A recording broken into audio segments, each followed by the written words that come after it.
Schwarz Ádám ül itt mellettem, aki így a távat foglalja összefoglalni. Viszont nem tudom, Ádám, mit tudnál mondani ide távolra? Ugye Ádám a bolygóról érkezik.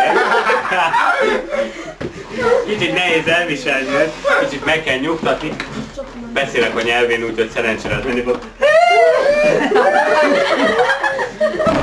Azt mondta, hogy kicsit sokan vannak itt, úgyhogy egy kis csöndet szeretnek írni, meg ne egyetek a közelébe, mert akkor megbolondul.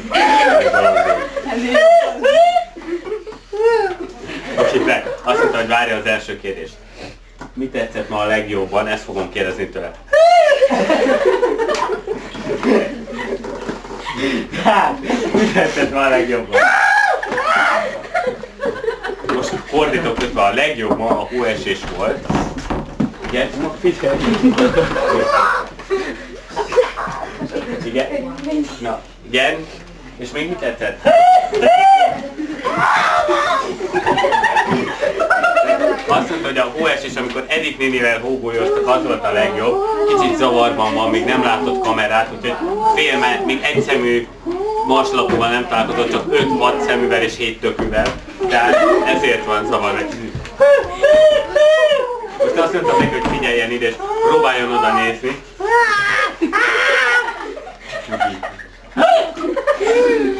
Tehát a következő kérdésem az lesz, hogy ugye megdobta egy kicsit Edith-t, hogy ez hogy viselte meg ugye őt. Edith!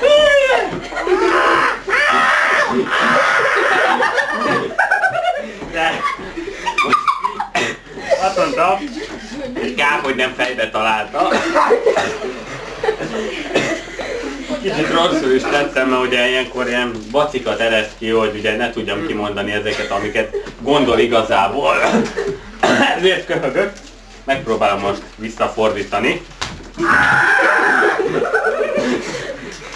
Azt hiszem sikerült, most megnyugodott. Tehát... nem tudom. Következő kérdésem az lesz felé, hogy ugye jártunk volna ma egy kis kígyóházba vagy valami, és ugye ő be tudott sonkordálni, mert ugye ő láthatatlanná tud válni, van egy ilyen különleges képessége. Ezt fogom most tőle megkérdezni, hogy érezte az magát ebben az 5 percben, mit csinált?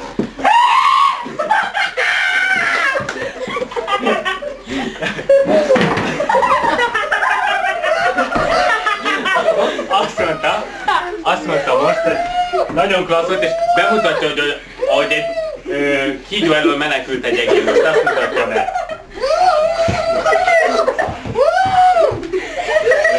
Ez amikor csalogatja, ugye a kígyó így föláll, és így hívja magához, és most akarta beleereszteni a mérget, és most eresztette bele, és így dögött meg.